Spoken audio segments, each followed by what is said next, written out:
Assalamualaikum warahmatullahi wabarakatuh. Waalaikumsalam warahmatullahi wabarakatuh. Kaifa halukum? Alhamdulillah khair. Apa kabar semuanya? Saya alhamdulillahi rabbil alamin. Wassalatu wassalamu ala sayyidil mursalin sayyidina wa maulana wa syafi'ina wa zuhrina wa qurrati a'yunina Muhammad wa ala alihi wa sahbihi wa man tabi'ahu ila yaumiddin. Tanah yang kita injak, gedung yang kita lihat mencakar langit, santri yang jumlahnya ribuan, ini adalah perjuangan tetes peluh keringat air mata munajat di tengah malam para kiai-kiai, para alim, para ulama, dari mulai Kiai Haji Abdul Majid, Kiai Haji Abdul Hamid, Kiai Haji Muhammad Amin, dilanjutkan Hadratul Muhtaramin wal Mukarramin wa akhussu bidzikri sahibul fadilah Fadilatul Kiai Haji Faisal Abdul Hamid hadir juga bersama kita pada kesempatan ini. Mudir Ma'had Al-Amin Prenduan Fadilatul Ustaz Kiai Haji Dr. Ahmad Fauzi Tijani, para kiai yang tak dapat saya sebutkan satu persatu, para lora, para tamu, hadirin hadirat, adik-adik santri. Kalau saya sebutkan semua satu persatu, azan maghrib baru selesai. Hadirin hadirat, muslimin muslimat, mukminin mukminat yang belum kawin dan belum sunat, semuanya dimuliakan Allah Subhanahu wa taala. Amin ya rabbal alamin. Bahagia jadi seorang santri? Senang jadi santri? Bangga jadi santri? Sekarang ada orang tua yang malu kalau anaknya di pesantren. Anak kamu di mana? SMP plus. Anak kamu di mana? Anak saya sekolah unggulan. Anak kamu di mana? Ya, karena nggak lulus kemarin, ya saya serahkan aja ke pesantren lah. Dia sangka pesantren tempat pembuangan anak-anak bodoh. Betul? Itu tidak terjadi di Pamekasan. Saya sedang berada di pondok pesantren Mamba'ul Ulum, Mamba', sumber mata airnya ilmu pengetahuan. Di sini ada santri lebih 5.000 orang, ada siswa dan siswi lebih 7.000 orang. Jumlah total semuanya lebih 12.000 orang.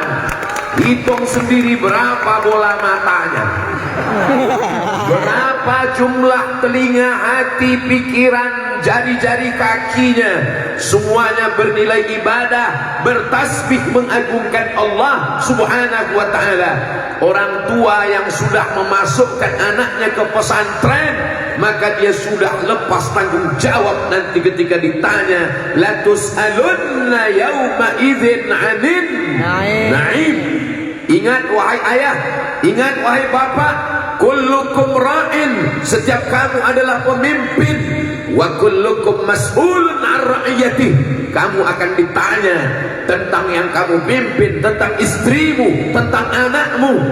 Beruntung kalian wahai ayah, wahai ibu yang sudah meninggalkan anaknya di pesantren, terjaga akidahnya dalam benteng Ahlus Sunnah wal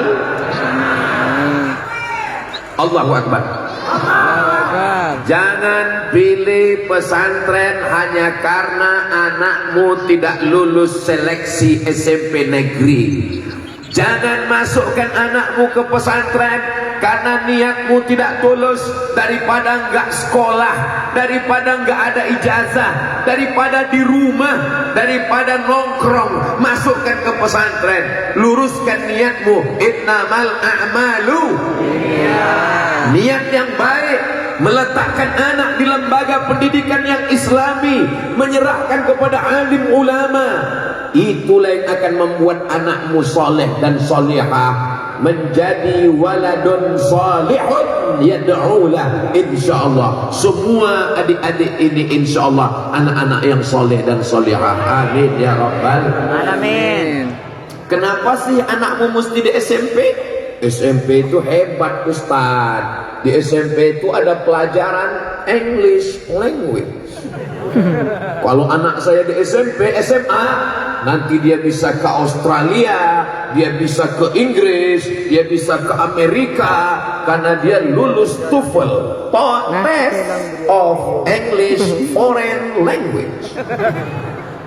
Dia pikir bahasa Arab itu lebih mudah dari bahasa Inggris. Bahasa Inggris itu perubahan katanya tidak terlalu banyak. Berkata, say, saying, said. Tapi coba kalau bahasa Arab, qala yaqulu qawlan qailun maqulun, qul la taqul, maqalun maqalun miqalun. Belum lagi kalau tasrif fi'il madinya, qala qala qalu qalat qalat qulna qulta qultuma qultum qulti qultuma qultum. Belum lagi mudhari'nya, yaqulu yaqulani yaquluna, taqulu taqulani yaqulna, taqulu taqulani taquluna taqulina taqulani taqulna, aqulu naqulu. Jadi kalau ada anakmu SMP aja nggak lulus, mau ngapal saying, said, yang 3 aja nggak lulus, kau masukkan ke pesantren, dia langsung 2. Kalau nggak error, hang. Carilah anakmu yang paling pintar, yang paling cerdas, yang paling tinggi IQ-nya, yang paling kuat hafalannya, masukkan ke Mambaul Ulum. Di sini dia akan dididik dari mulai matan al-ajurrumiyah, kawakib durriyah, naik al-imriti, naik kepada Alfiyah Ibnu Malik. Dan di sini tidak hanya sekedar membaca kitab, tapi di sini ada lajnah ta'liq wa tahqiq, ditaklik, dikomentari, dan kemana kembalinya dhamir, majma'ud dhamir, kemana kembalinya marja'ud dhamair, sampai semua diteliti, diberikan komentar oleh apa? Lembaga Majma' al-Buhus yang ada di pesantren Mambaul Ulum Bata-Bata. Allahu Akbar. Apa itu? Katanya bisa tasrif, namanya aja udah salah. Kalau tasrif Batayabitu, ini kok Bata-Bata? Ini bukan tasrif, bodoh. Ini nama daerah. Saudaraku yang dimuliakan Allah Subhanahu wa taala, ini tidak ada dalam bahasa Inggris. Ini hanya ada dalam bahasa Arab. Dalam bahasa Arab ada namanya rafa', ada namanya nasab, ada namanya jar, ada namanya kasrah, ada namanya dhammah, ada namanya fathah. Tidak ada dalam bahasa Inggris. This is Muhammadun. I see Muhammadan. I'm walking with Muhammadin. Itu nggak ada. Jadi kalau ada bapak ibu yang tidak mengerti, lalu membangga-banggakan sesuatu yang tidak dia pahami. Oh, kalau begitu Ustadz Somad anti bahasa Inggris. Dia suruh anak kami cuma belajar nahwu, belajar sharaf, belajar tasrif. Dia suruh anak kami cuma baca kitab kuning. Maksud saya bukan gitu, Beb. Maksud saya, kalau ngapal tasrif yang begitu banyak saja anakmu mampu, apalagi cuman ngapal bahasa Inggris. Insya Allah, kalau dia sudah terbiasa dengan nahwu, terbiasa dengan sharaf, menghafal nazam, maka untuk menghafal present, future, past tense itu insya Allah dimudahkan Allah Subhanahu wa taala. Saya bukan anti bahasa asing. Man arafa lughata qaumin amina makrahum. Siapa yang ngerti bahasa suatu kaum, dia akan aman, terjaga dari tipu daya kaum tersebut. Betul?